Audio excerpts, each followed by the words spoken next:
participating, the more he can kind of tell you and tell you what you actually want to know about. So just make sure you're paying attention and ask questions. You can build off of it. So I am Lawrence. I own Sound Truck and Trailer Repair. Does anybody in here have anybody that has family members that drive semi-trucks?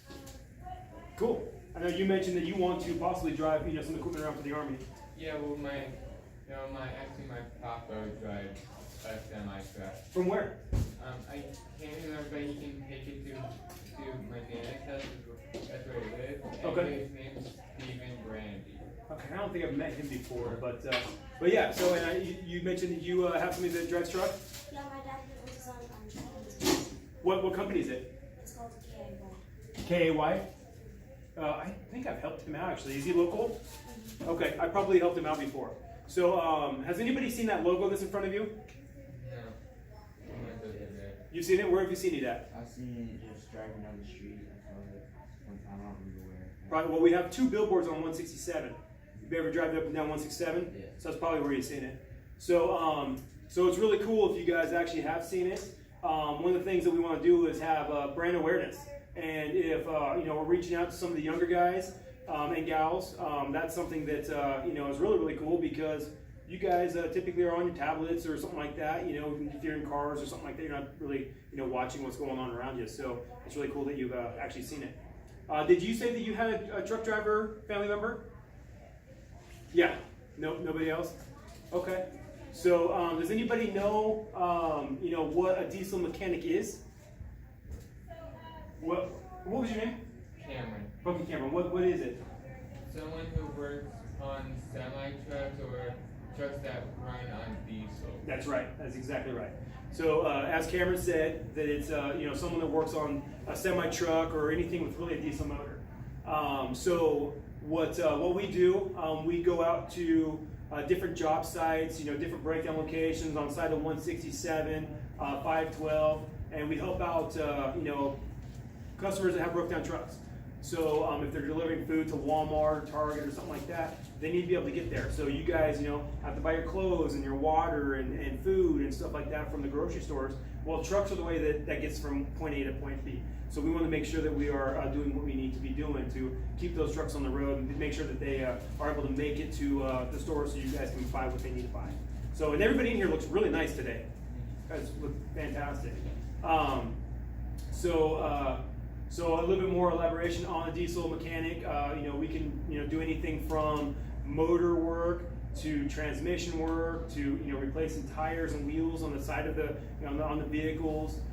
We can do window replacements. We can do alignments. Anybody know what alignment is? You know what alignment is? So alignment is basically truing up the wheels so the thing goes down the road straight.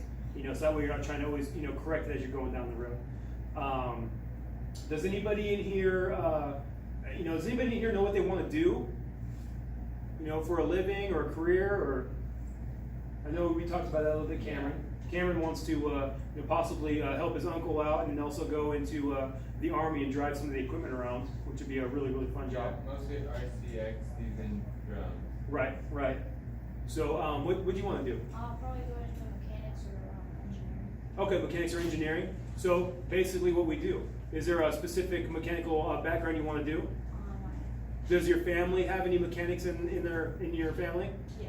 What do they do? Just like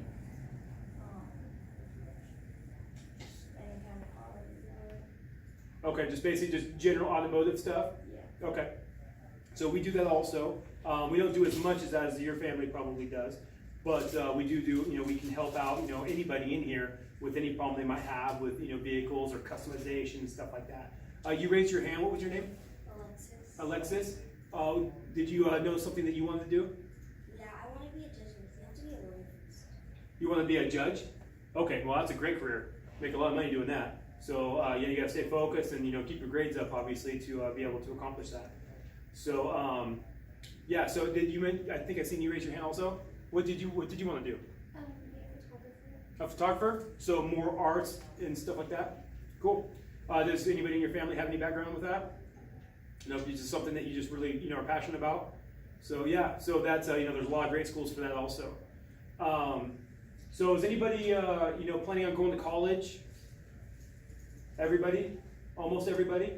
Okay. So, what kind of, what kind of major you guys want to do? Do you guys know that yet? Or, I know obviously we mentioned, doing an attorney and I want to do the 5-year law program at UCLA. oh, you want to go down to California and go to UCLA? Well, you're a lot farther along than most people are, because when I was your age, I had no idea what I wanted to do. So I've seen that you guys didn't raise your hand. So what are you guys thinking about? We talked about Cameron. What do you think that you might want to do? I was kind of spaced out when you said raise your hand if you're planning on going. Hey, no problem. I don't take offense to that. I can kind of ramble on, and I want to make sure I'm grabbing everybody's attention. But if you guys aren't interested, I completely understand. But so you want to go to college also? You want to go to college? Where do you want to go to college at? Somewhere Local, good. So you want to stay around your family. So I hope my kids, who are on Shaw Road right now, they're 9 and 6. I hope they want to stay local too, because I don't know if I can have my daughter go down to UCLA. That'd freak me out. Being out by yourself, in a big, huge campus running around. I just would be really freaked out about that. Is there anybody else that didn't want to go to college? Maybe a trade school. Is there anybody that's looking to do maybe a trade school? You know what a trade school is? No, nobody. So a trade school is basically going to a school that you'll be able to do like plumbing and mechanical work, and maybe in general automotive. Working on motorcycles. There could be a few engineering stuff that are going on there too. A couple guys that we've hired in the past have been from like Bates Technical College. You guys know where that is? So it's in Tacoma, and they have a diesel program there where you're able to go and learn some of the different trades and stuff like that, and then apply that to our business, and then we help develop off of that. Yes. You said your kids go to Shaw Road? Yep. I went there, and my mom is one of the racist ladies. Okay. And which one is it? Mrs. Schwartz. Yep. My girls know her. So yeah, my girls. Yeah, so if you ask her mom when you get home tonight if she knows who Jade and Jordan are. So those are my two little girls. So I didn't grow up in Puyallup. Everybody here grew up in Puyallup, or do you guys move here from somewhere else? What was that? Tacoma, and then you moved over here. Where did you guys originally move from? Texas. Oh, you came from Texas. What part of Texas? Tyler? Where's that at? Is that over by Dallas? My sister lives in Texas right now. She's her husband and their kid live there, and he's actually flying over the oil fields. He looks for fires and stuff like that. So yes. I think I used to. I'm not sure because I stayed in Tacoma with my nana until I was like something years old. I can't remember. Okay. And then I went with my Grammy. Okay. And my Grammy adopted me. Okay, and then so now you guys are in Puyallup. Yeah. So Okay. I just lived in Puyallup for Okay. a while. Okay. So when I was your guys' age, I went to Tenino. Does anybody know where Tenino is? So Tenino is a really small town, maybe 400 students in the whole school. And my class was the biggest class ever go through that school. So we moved there when I was in 7th grade. So I changed schools, and I had to meet all new friends, and it was really, really difficult for me. Moving over, it's like you probably did from Texas, and trying to find new friends and stuff like that. So one of the things that I did, I played sports. Probably got a few people in here that play sports. And anybody have a favorite sport they like to play? What you guys got? Basketball. Basketball, okay. Football, okay. So I didn't play basketball, but I did play football. Baseball? I played baseball. So baseball was really where I made lifelong friends. So we actually had my baseball team over at my house this summer. I'm 38 years old, so I was in school 20 years ago when I graduated, and I still have great relationships and talking with all the people that we used to play baseball with. So it was a really good way for us to be able to build a lifelong bond. So that was my way of meeting people, was through sports. I wasn't really as personable probably than I am now. So that was my way to kind of reach out. We lived about 10 miles away from school in a mobile home. So we went from Olympia, living in the house, out to a mobile home, and that was something that I wasn't used to. And one of the reasons that I have such fire to make sure that I'm doing the best I can to provide for my family, so my family doesn't have to live in a trailer or a mobile home or something like that. So I live over there on Shaw Road. We bought some property and built a house over there about 2011, and my girls pretty much have everything they need, and most of the things they want, which I don't want to spoil them, but I kind of do a little bit. But we also want to make sure that they're able to work for what they have. One of the things that my daughters have is their own business. They own 2 vending machines at my shop, and they are managing that business.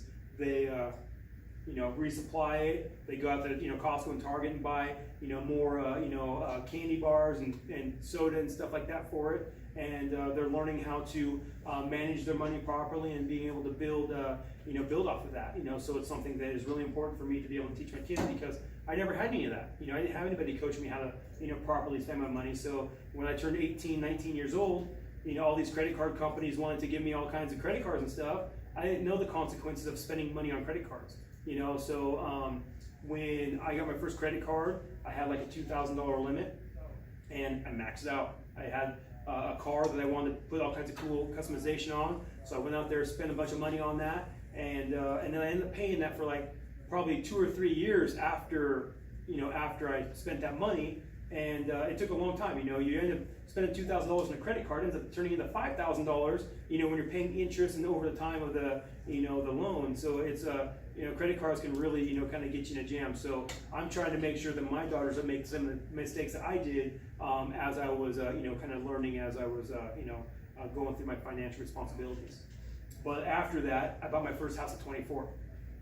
So I learned, everything that has happened to me and things that happen to other people, I try to learn and build off of those. So that way, I don't make the same mistakes. I'm able to be focused and driven to be able to, reach my goals. If it's, buying a new car, or if it's, saving up for a vacation. My family's going to Spain and Italy next month. I've never left the country. Now we're able to, because of the way that we manage ourselves and manage our money, and through hard work, we're able to go to other countries and kind of go do some sightseeing and stuff like that. And also my girls are able to go too, which when I was their age, I never left Washington really. So has anybody else been outside the country? You have? Have you been outside the country? Canada probably. Yeah. So where have you guys been? I've been to Kenya and Canada. So, Kenya, that'd be awesome. So where have you been?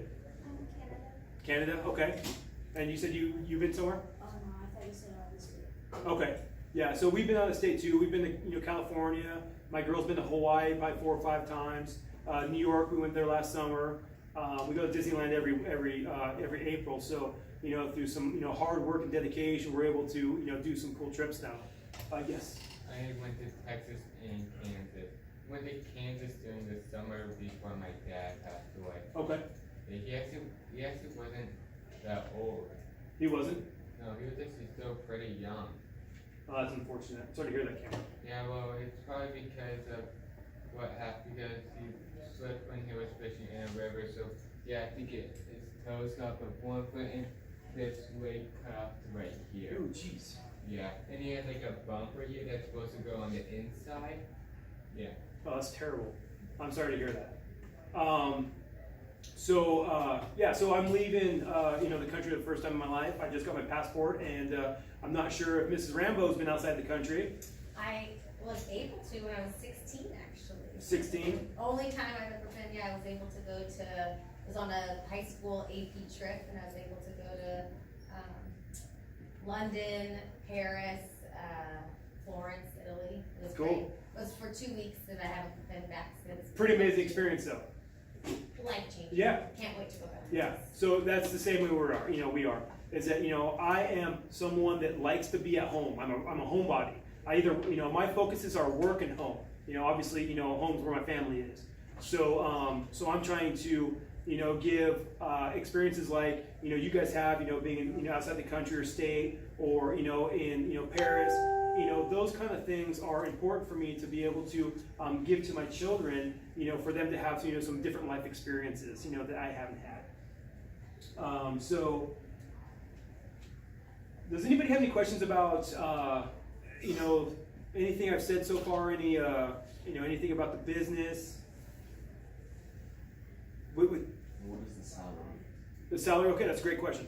So our salary ranges from minimum wage, which you know is a typical entry-level position, to I got a guy making $125,000 a year. So and he's making $125,000 a year with no college education. That's pretty unheard of in society. I don't recommend doing it that route because there's not going to be too many opportunities like that for people that haven't went to school. But everything that we've done has been on the job. So, you know, the ladies that work with us, they're making probably between $45,000 to $60,000. You know, helping our customers and doing that kind of stuff. So you know, it varies depending on your skill set. So if you come straight out of say high school and you come work with us, we're probably gonna start you at minimum wage or maybe $1 above minimum wage. You have to have a good driving record because we have, you guys driving trucks and stuff around, so you have to make sure your driving record's clean, you're not racing a bunch of people in Kent or whatever. And be able to build off that. One of the things that our mechanics have to have is their own tools. So, like teaching, Mrs. Rambo comes in and she's got some of the stuff that she has to bring in from home, maybe some of the, signs, and obviously she's a big WSU fan, but she has to bring all that stuff in, as part of her job. So, and then of course, the, school, gives you some supplies, and maybe you guys bring on your own supplies, as you guys are, going through school and stuff like that. But, so our employees are doing the same thing. They're bringing in, their different tool sets, some specialty stuff. Like I said, they have to have a good driving record, and then we put them out there. Our guys, our time frames of what they're working is typically like 8 to 5, but the guys that run around in service trucks, they can be like firefighters where they're working all night long. So if something's broken, we have to fix it because it has to be able to get to the destination to deliver the product.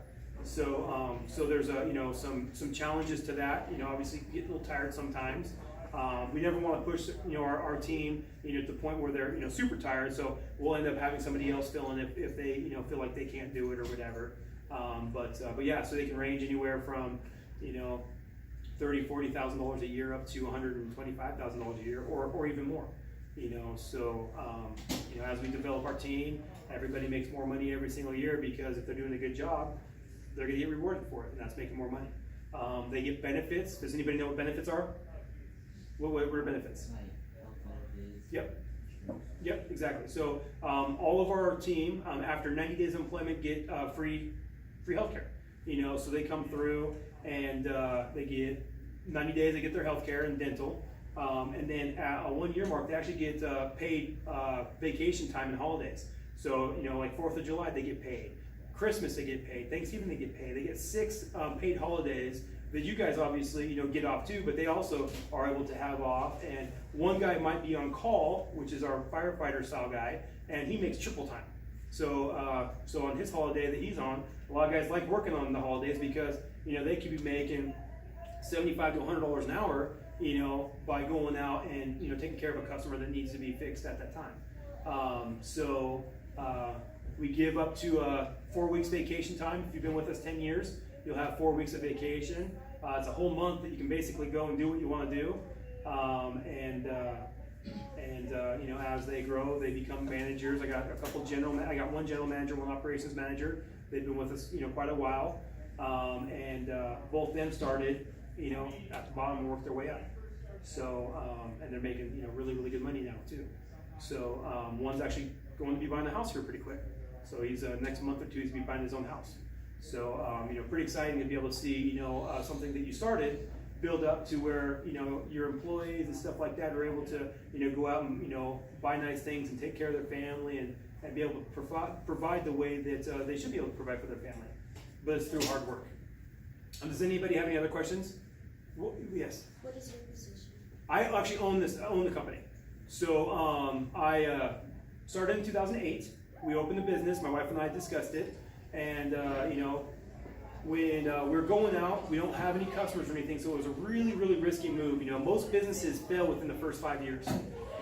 So when you start a business, you know, you have to be really focused and you know, driven and, you know, go above and beyond your typical, you know, daily duties if you had, you know, just a normal job, because you want to make sure that your customer doesn't come back just one time, but like your father that owns the trucking business, you know, I want to see him come back over and over and over again, because, you know, that's how you build relationships and you build customers. And then your father, I'm not sure if he's still driving or if he has drivers helping him, but, you know, he might be putting fuel in his truck.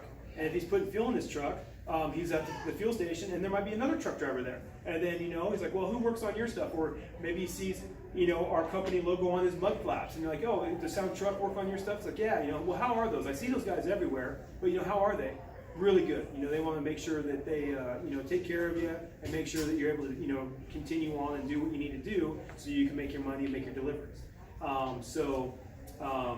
So we opened, like I said, 2008. It's 2019 now, so we've been open for 11 years.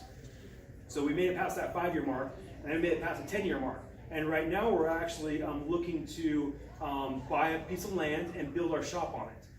So we're looking at doing like a 14,000 square foot shop, and we'll have 14 bays on it, and then a big showroom, you know, to display all the different cool customization stuff that we do in parts and stuff like that. So, but yeah, so I'm the owner of the business. Actually, know a place where you can actually buy that much land. There's a lot. I have a realtor working with me right now. It's actually near the archery range near here. It's like over that way past our. That's right by my house. Oh. Yep. So, great piece of property. But for us, we want to make sure that we're down where all the other truckers are. So we want to be down on like Highway 167. Anybody go up and down 167? There's warehouses up and down Highway 167. That's a really good mecca for you know, where the trucks are going, or where they, you know, stop, or where they deliver. So we're actually down there off of 167, and you know, that's where we want the business to be. So are we running out of time here? A minute. Okay. Does anybody have any final questions? Nope. So, what did you guys learn at the other things that you guys have done? Is there anything that, you know, that you guys really enjoyed from the other conversations? Not really? Not something you guys really into? This is the most interesting one I've been to. You're my favorite. No offense. So, we're gonna give you some goods. So,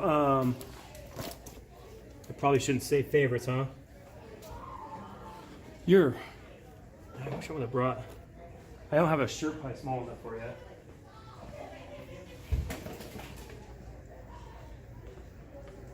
Maybe this one right here? So you make sure you wear that home. So you can't see. Okay? Was there any other things that you guys said? I heard that somebody went to a blood class. Did you guys go to that one before here? Talk about some blood work or something? Did you go to that one? No? Okay, yeah, that was pretty interesting. Last time I had that one. Thanks, guys. Yeah, have a good day, Cameron. Pleasure. Yeah, pleasure. Nice to meet you. Oh, that was definitely us. Here's some sunglasses. All right, take it easy. You're welcome. It's a pleasure meeting you. Here's some sunglasses. You're welcome.